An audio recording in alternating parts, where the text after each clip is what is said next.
Welcome to Mindflow Radio. We are creating conscious community by sharing mindful manifesting skills and transcendental music. We are all in this together.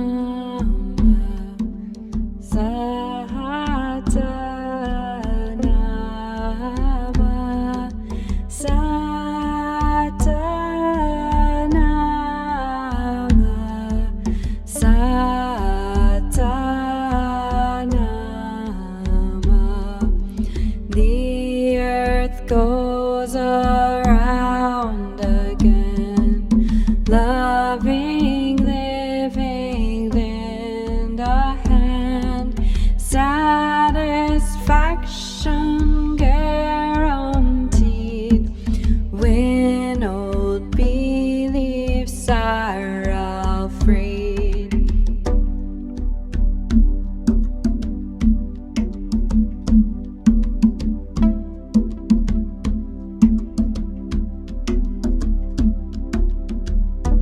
We are sisters and brothers, daughters and sons. We all live together here on this planet Earth, under the one sun, one sun.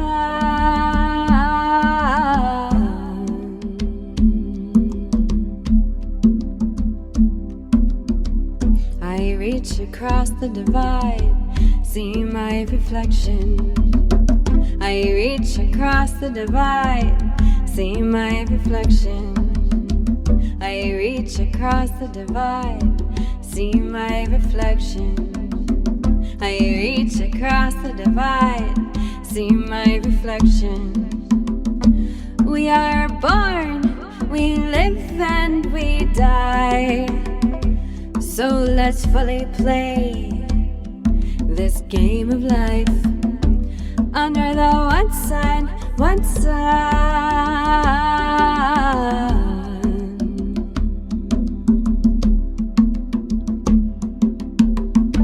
Love one another right now, right now, right now.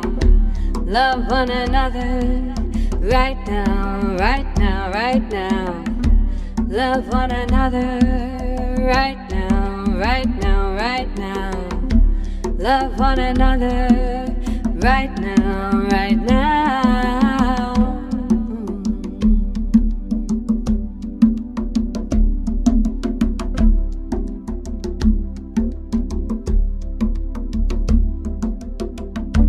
We are sisters and brothers, daughters and sons.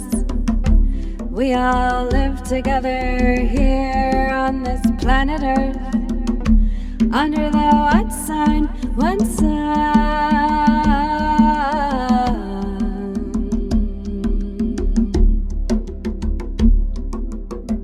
I reach across the divide, see my reflection. I reach across the divide, see my reflection. I reach across the divide, see my reflection. I reach across the divide, see my reflection. We are born, we live and we die. So let's fully play this game of life, under the one sun, one sun.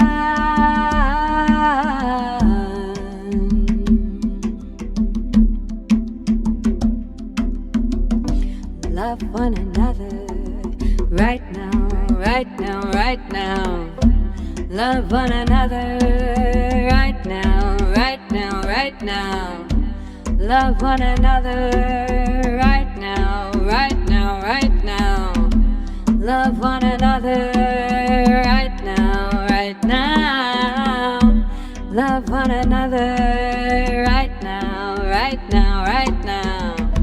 Love one another right now, right now, right now. Love one another right now, right now, right now. Love one another right now, right now.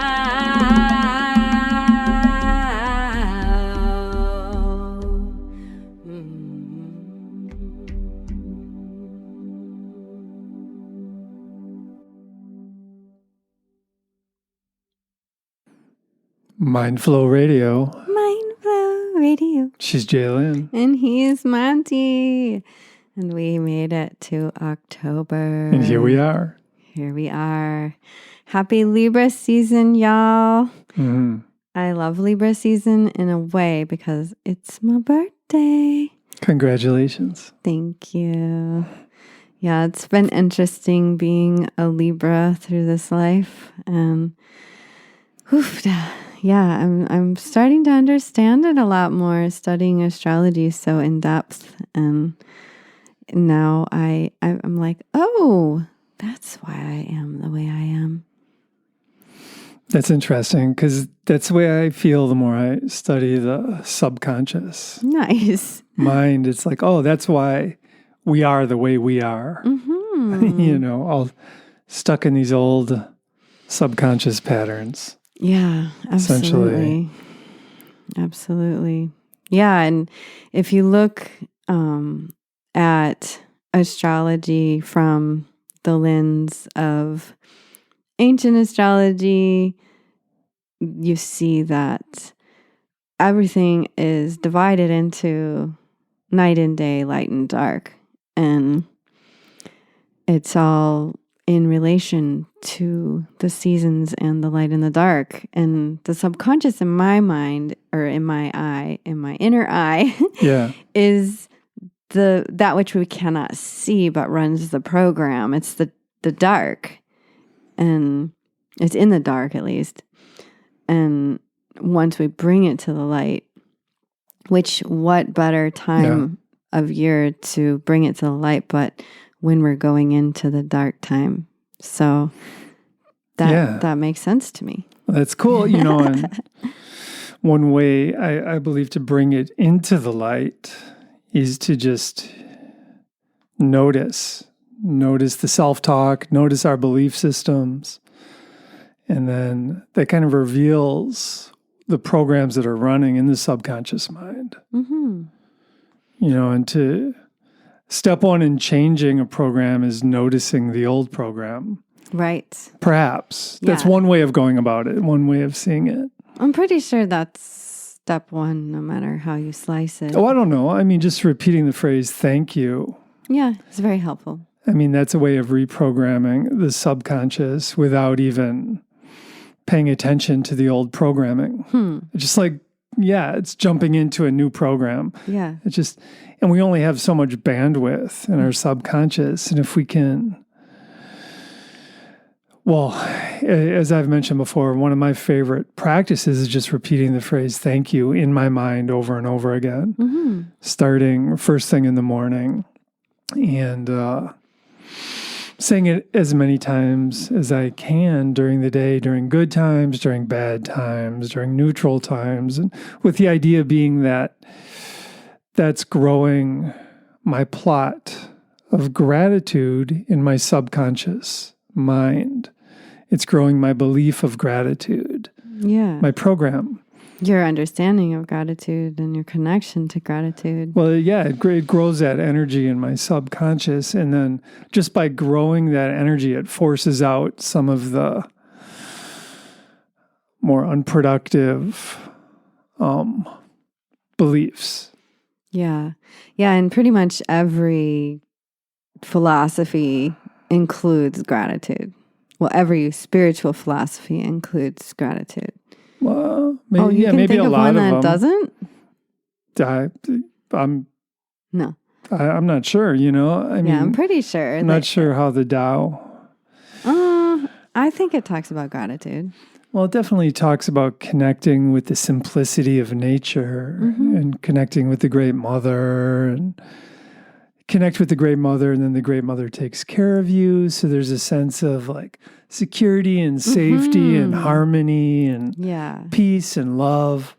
Okay. Yeah, which is definitely related to gratitude. Yeah. I mean, for me, the more I get into gratitude, the easier it is for me to be in peace and love. Totally. And less in the place of blame and shame. Mm-hmm. Which seems to be a pretty common program that runs in the humanity's collective subconscious. Because that's what we're doing, is we're reprogramming this collective subconscious kind of pattern that we're stuck in. It's deeper than us. We can't just change. Well, I mean, you can just change your mind, but it's so deep. It's part of our human experience. And pretty much everyone's learned it. Everyone has had the experience, and then going into the idea of epigenetic trauma, and you're getting your grandparents' trauma. Well, grandparents. It goes on and on and on. Yeah, there's approximately 8,000 generations since humanity came about, and just to imagine all the trauma over those 8,000 generations. Yeah. I mean, it's a staggering amount of trauma that we all have. I just keep coming ancestrally. I keep coming back to how grateful I am for this life, and it's just so powerful to be in a place of feeling somewhat safe on a regular basis and feeling somewhat sure of myself. Yeah, thank you. Somewhat feeling of I can navigate with less fight flight on all the time. Yeah. And it's been very interesting, and I would have to say that over the last 20 plus years of my own deep dive into understanding the healing path, and what is the healing path, and how many healing paths are there, and how do you get on it, and how do you know which one's for you, and in that I feel that metacognition has become a huge piece of noticing when something bubbles up, and noticing, just watching your thoughts. Yeah. And being okay with something bubbling up, and it might knock me down emotionally for a little bit. Yeah. But I might also figure out, I must be feeling safe enough that this bubbled up so I can release it. Yeah. And go about it like that, instead of just go into the blame and shame and, this person did this to me, and because of that, here I am wallowing in this experience again as if it was real. And that is how it goes. Our memories they trigger these experiences where the past becomes present. And we're feeling it as if it was happening now, and the emotional pain, and the body will actually tighten up and respond just as if it was happening right now. Yeah, and that's part of our subconscious programming from our ancestors. I mean, that's important for us to realize that it's handed down through generation to generation. And just imagine our recent ancestors have been through World War II. Go back a little farther. Our recent-ish ancestors have been through the Great Plague or whatever, difficulty after difficulty, which a lot of these translate into feelings of peril, and look out, the shoes ready to drop, because absolutely. That's been the pattern of humanity, is just,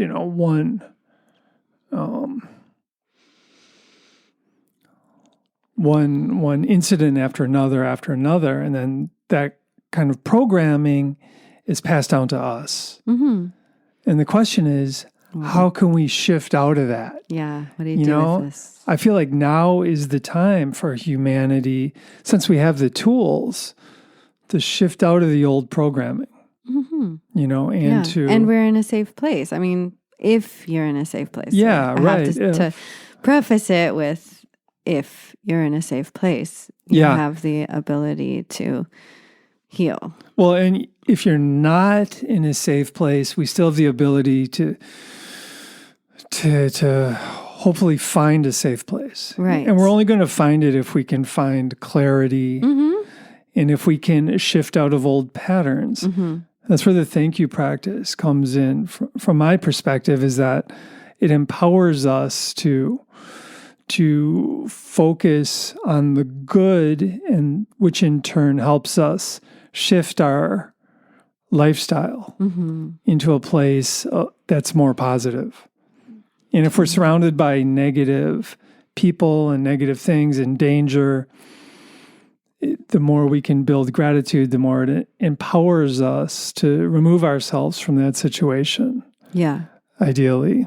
Totally. I can remember back to when I wasn't in a safe place and how yoga really just gave me the strength to eventually get to a safe place. But it took years. It took years of having to really become clear that, I'm actually not in a safe place. Whoa, wait a minute. What? You know, like that was such a huge step for me to even be able to admit to myself that I wasn't safe. Right. It's like, how long have I been living like this? Quite a while. I got to get out of here. So, you know, that's kind of the path for people who have that kind of a deep pattern of unsafety. Unsafety is normal, right? It is. You know? Well, in some ways it is, though. I mean, just that's part of the human condition. Is there is like, there are things that can go wrong. Driving a car can be, you know, dangerous. Oh, it is dangerous. It is. But I mean, just to put it all into perspective. And that's a great analogy too, because we forget that cars are dangerous, and then there's people texting, or you know, I've been known to be looking for my audiobook while I'm driving, you know, I don't text while I'm driving, but I can't say I'm pure, you know. I do my part of making the road more dangerous. Well, and to just understand that there is an inherent amount of danger in the human condition. Right. Just kind of, be at peace with that. Yeah. You know? But also acknowledging it, because we can normalize it to a point where we forget it's dangerous. Right. But we can also go the other way and just be in such fear that we don't live. So there's two sides of that. What would you say? Continuum. One thing that I want to share is that song. That song is very meaningful to me, particularly. I wrote it. And it's about the circle of life, Satanama. And it's one of the most potent of the Kundalini yoga meditations that I learned and have experienced for different time periods. And I have found in sharing it with others that it's also helped them too. And this song is about the circle of life. One of the things that I wanted to shed light on, I guess, is it says satisfaction is guaranteed when old beliefs are all freed. Oh, wow. So there's nothing guaranteed, but you might be able to be satisfied with the uncertain and the unknown and the unknowable if you create new patterns of belief, if you release the old patterns.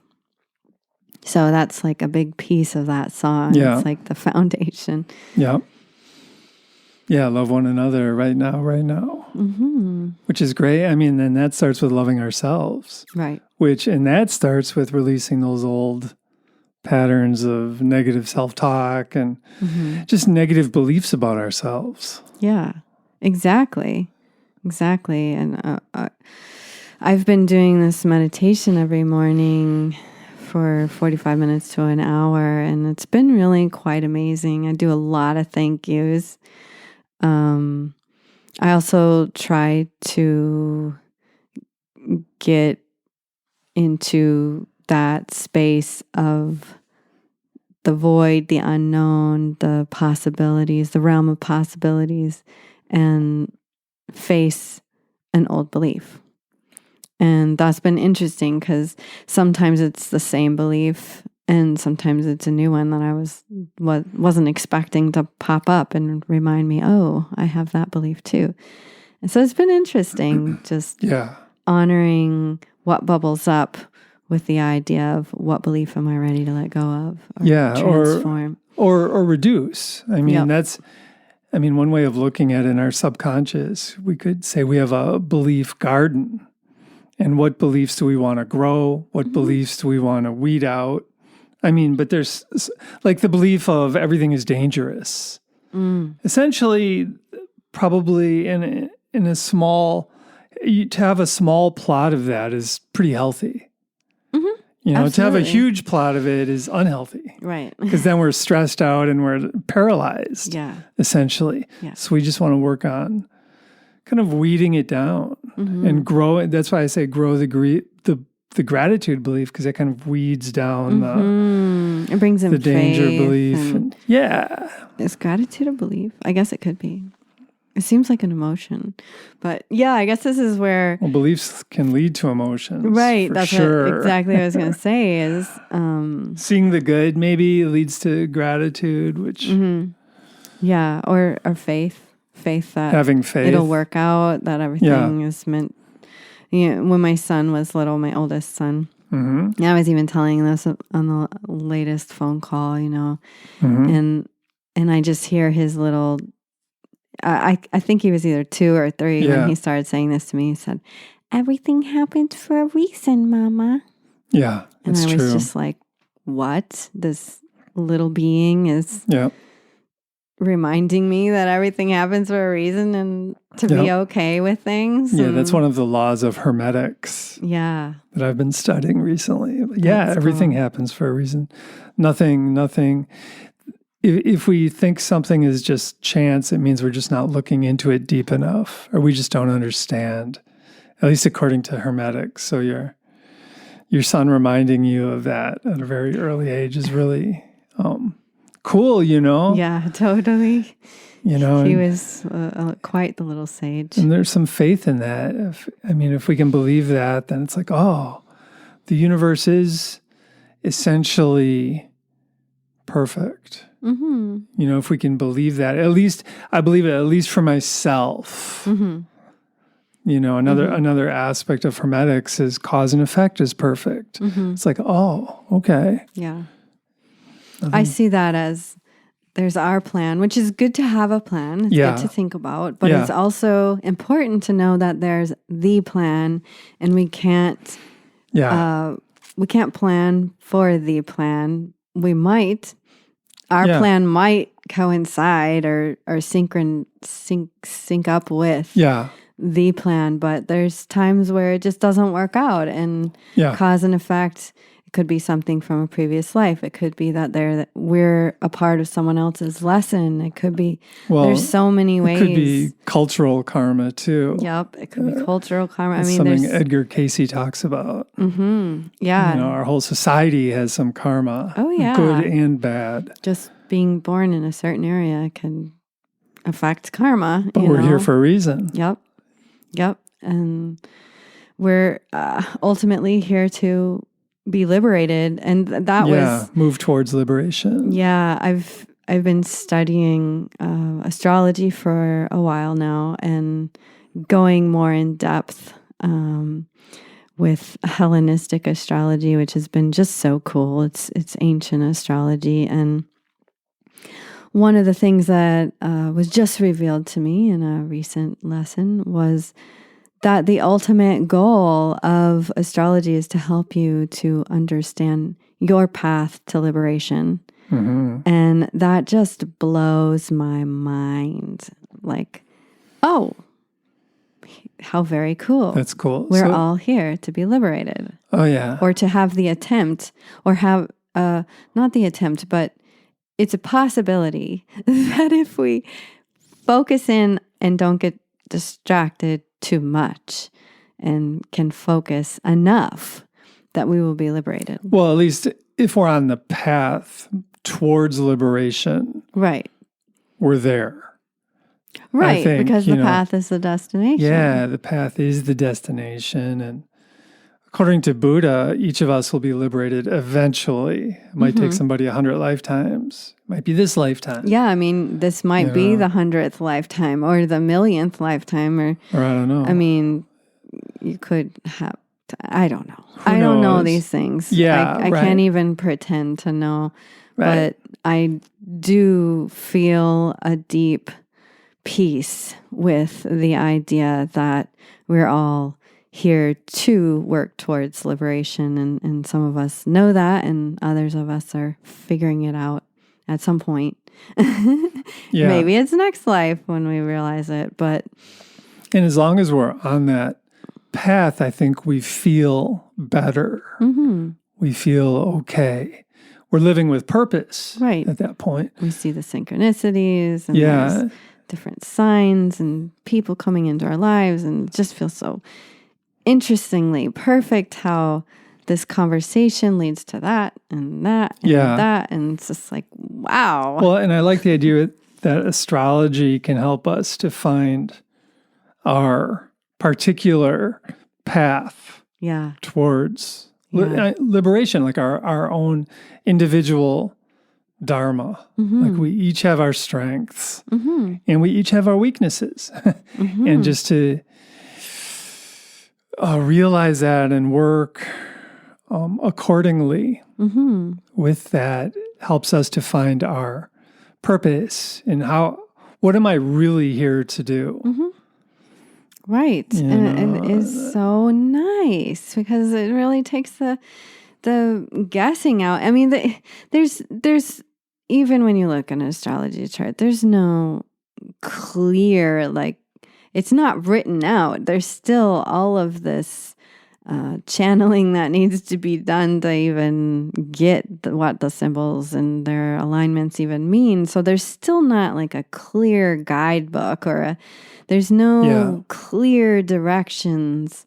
There's always free will, and there's always all of the distractions that are calling to us, especially the ones that have been our pitfalls in lifetimes before, and they feel familiar, and that's got to be good, right? Oh, maybe not. We're humans, for goodness sakes.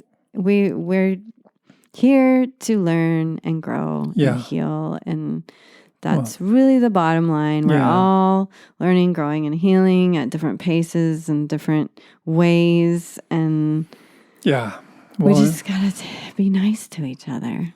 It's true, and be nice to ourselves. I mean, one way of looking at the human condition is each of us has the spark of God within us, but each of us also is confused to some extent. And absolutely.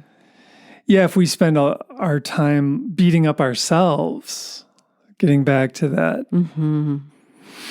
Which I used to do.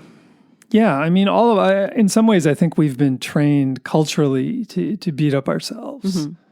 It's sort of like you need to look this way, you need to have this certain amount of stuff, you need to fulfill all these criteria before you can feel good about yourself, according to our culture. But it's good to get beyond that and to realize, that there is a level of perfection in us. And there is, if we can just figure out our dharma and move in that direction, that we just begin to naturally feel better. We begin to naturally be less depressed and have less anxiety. And just have that perspective of, 100 years goes by like a flash of lightning. I'm going to try my best. I'm going to live. Yeah, I'm not get too caught up in it, but give it a good shot. Yeah, why not? Yeah, right. So that kind of leads into our next song. Do you want to introduce the media age? Oh, my. Well, it's Hare Krishna / media age. I wrote the lyrics for the media age many moons ago, early 90s. Nice. Yeah. When I was playing the bass in some bands in Milwaukee. And and the Hare Krishna is a beautiful chant that is very lighthearted, I believe. And I think the two messages have an interesting juxtaposition, and the drum beat is an highly unusual beat in 5, which I've really been grooving to for the last 10 years or so. Nice. And then Jay adds her special touches to this song. And it's going to be fairly, some improv, and we're just going to see how it goes. Yeah. Awesome. Yeah. Hang tight.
So they say, media age, turn the page, free your mind, unlock the cage. Free your mind, unlock the cage. Free your mind, unlock the cage. Free your mind, unlock the cage.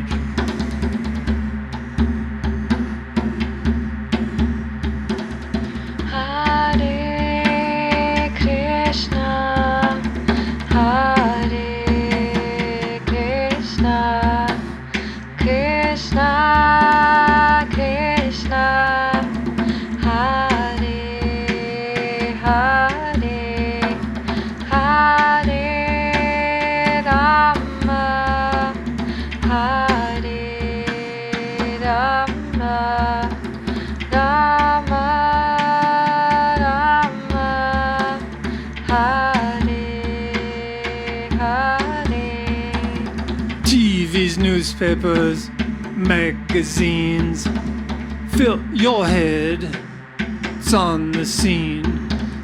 Radios, billboards, what's the fuss? Let it invade your consciousness. Let it invade your consciousness. Let it invade your consciousness. Let it invade your consciousness.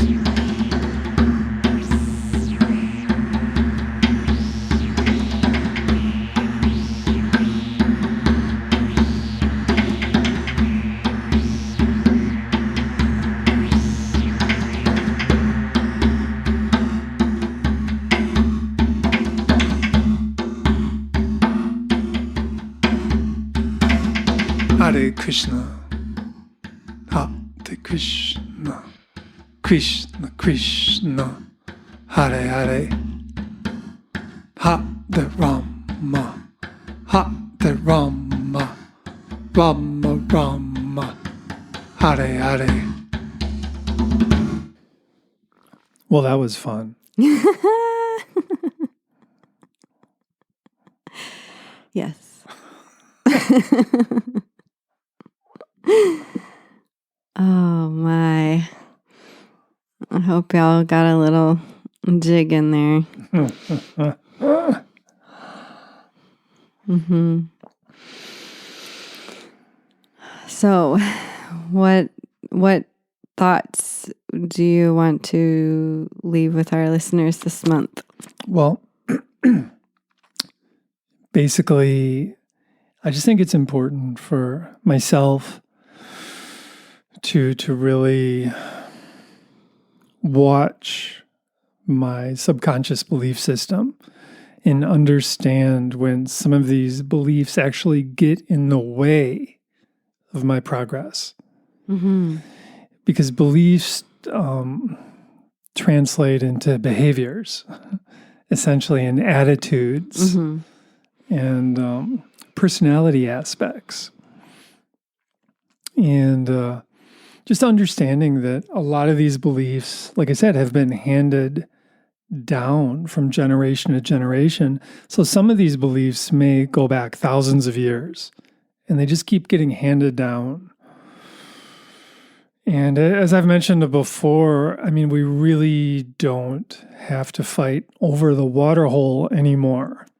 Perhaps our ancestors had to fight over the water hole to survive.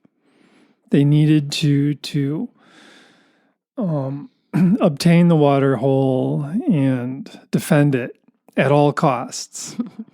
And all of our ancestors, amazingly, were the survivors. Yeah.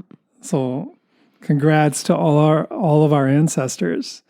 And they displayed great courage and will, and a fierce love of life, essentially. And they needed that ferocity to survive. And now we can apply that to different. We don't need to fight over the water hole anymore. So we can take our will and apply it differently, perhaps moving towards compassion rather than competitiveness, for example. Yeah. I mean, and that whole competitive vibe is something that's promoted by our culture and our ancestral habits. Hand-me-downs. Yeah. But now let's work on just being more compassionate to each other. And as I had mentioned before, that all starts with being compassionate towards ourselves. Mm-hmm. And noticing, using our meta-awareness and noticing when old beliefs are holding us back, when old beliefs perhaps are putting us in a negative frame of mind, when old beliefs are perhaps creating agitation in our mind, when we're coming up against something that could really help us. Mm-hmm. So I'm fairly convinced that the way that humanity will evolve is by us individually reprogramming our subconscious. Yeah, it is an individual effort that's required right now for collective healing. Yeah. Mm-hmm. Yeah. Yeah. And I want to share with you that the one way I've been looking at Libra season, it's like we've walked over to the closet door and we've opened it. And the door is open and we can see a little light shining in from the room we're at the threshold of, but there's no light in the closet.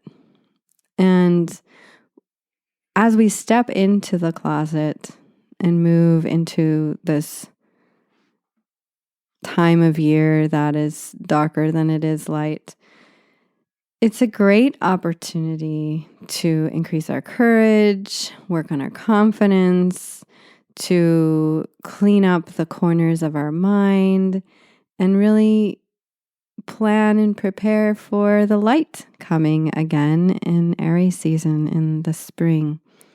So I know that it's a time of apprehension. is how I've always seen it. You know, I am a Libra.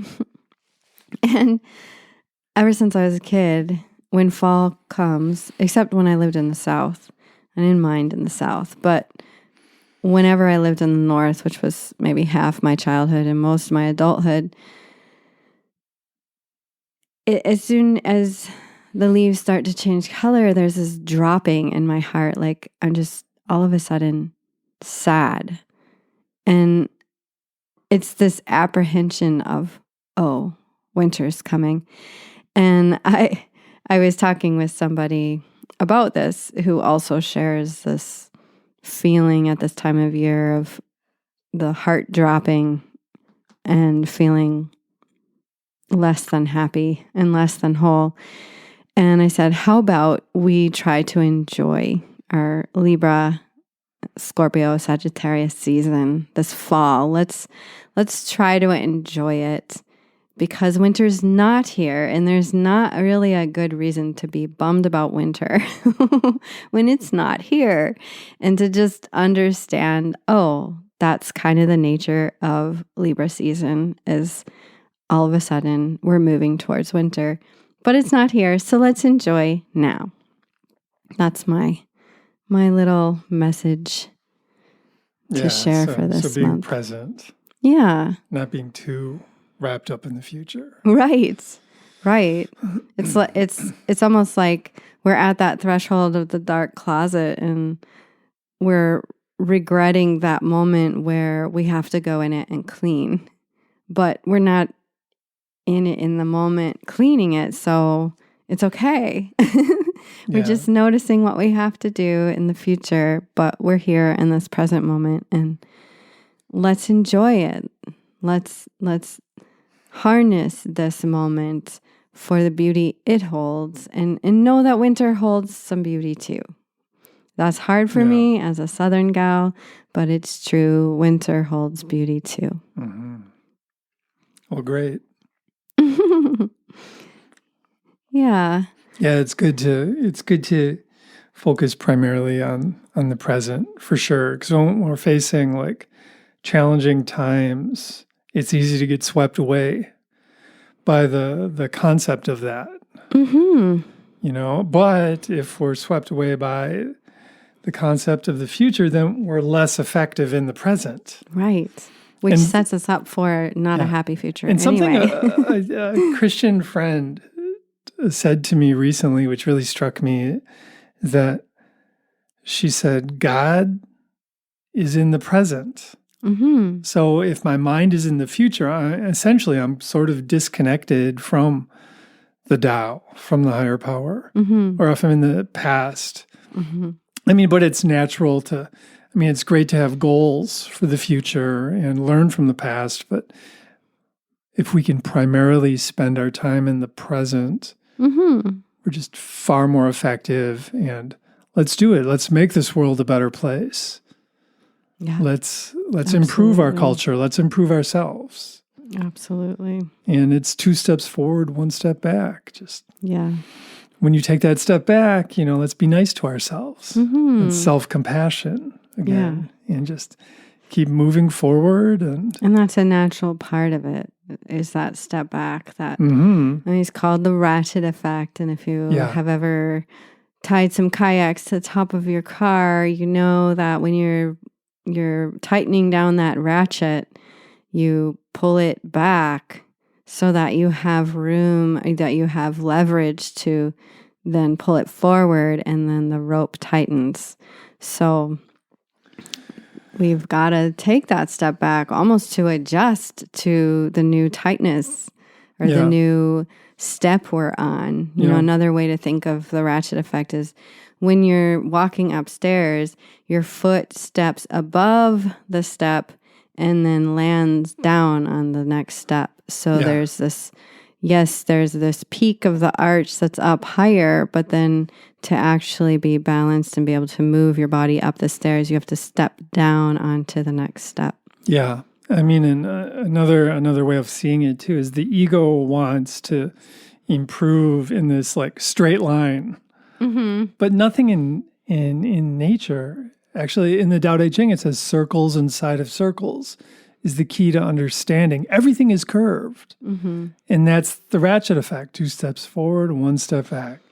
3 steps forward, 2 steps back. 2 steps forward. I mean, just on and on and on. But at the end of the day, you've taken 20 steps forward, you know. And or at the end of a few months. Yeah. When I look back, one of the things that is very intriguing about this time period is we're closing up an almost 20-year chapter of Pluto and Capricorn over this coming winter. And when you look back to 2008, how much have you grown? How much have you changed? What has happened in your world? That, I mean, who here is the same that they were in 2008? I'm pretty sure nobody, maybe somebody, but I think even the person that feels that they haven't changed at all since 2008, if we really sat down and looked at it, we would probably find some changes. Even simply in getting older and wiser. You know, even if your life didn't change at all, you're still older and wiser in some way or another. Yeah. So there's a possibility of not growing and changing, but isn't that the only constant is change? Oh, for sure. For sure. And if we can accept that and be grateful for that and just find that presence and the clarity that we can find in our minds will help with everything. It'll help us navigate through hard times, help us navigate through good times as well. Yeah. And just a note out there to our local peeps. Our next satsang is on October 9th. So it's next Sunday if you're hearing this when it airs on WDRT.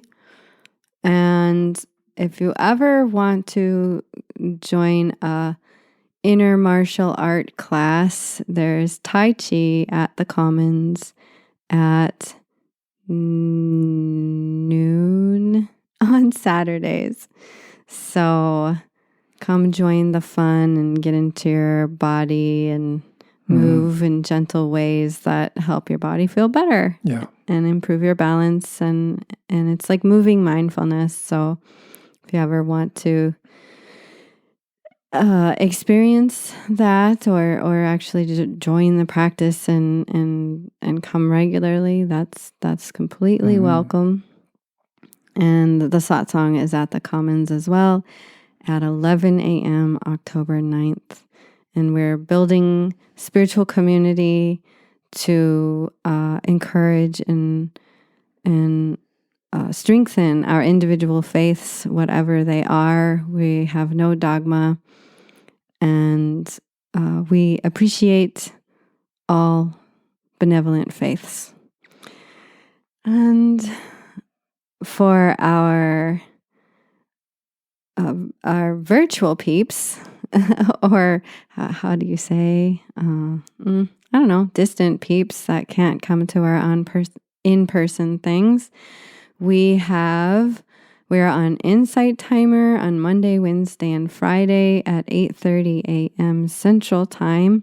Monte teaches a psychology and metaphysics breathwork class on Monday mornings, and I do an astro and meditation class on at 8:30 on Wednesday and Friday.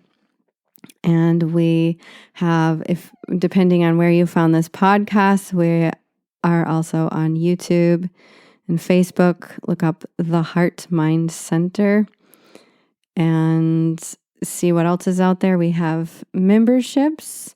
The tribe membership is going to be a very interactive, monthly interactive group where we go over a subject that has something to do with the moon of that month or the season of that month, and some mindful tips on how to embrace the changing seasons as they happen. So check that out on our website. And I think that's all the announcements I have. All right. Thank you, Jay. We are all in this together. Mm-hmm. And peace and love to everyone. Yeah. And I honor the spark of God in each of us. Mm-hmm. So I think we're going to close it out here with a meditation soundscape, actually. So enjoy, breathe deeply. I suggest breathing into your low back and exhaling calmly and relaxed. And really notice your breath. How does it feel? How does it make your body feel? And what's going on in your body? Do you need to bring in spaciousness? Do you need to relax? Do you need to, is your body telling you that after you're done breathing, you need to get up and go for a run, a walk, a bike ride, a skip and a hop outside? Do you need to do some art or some yoga? Just notice what is revealed to you as you take some time to breathe. So I hope you enjoy it, and we will be back with our November edition of Mindflow Radio next month.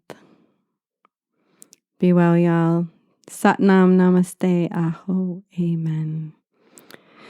Many blessings and much love.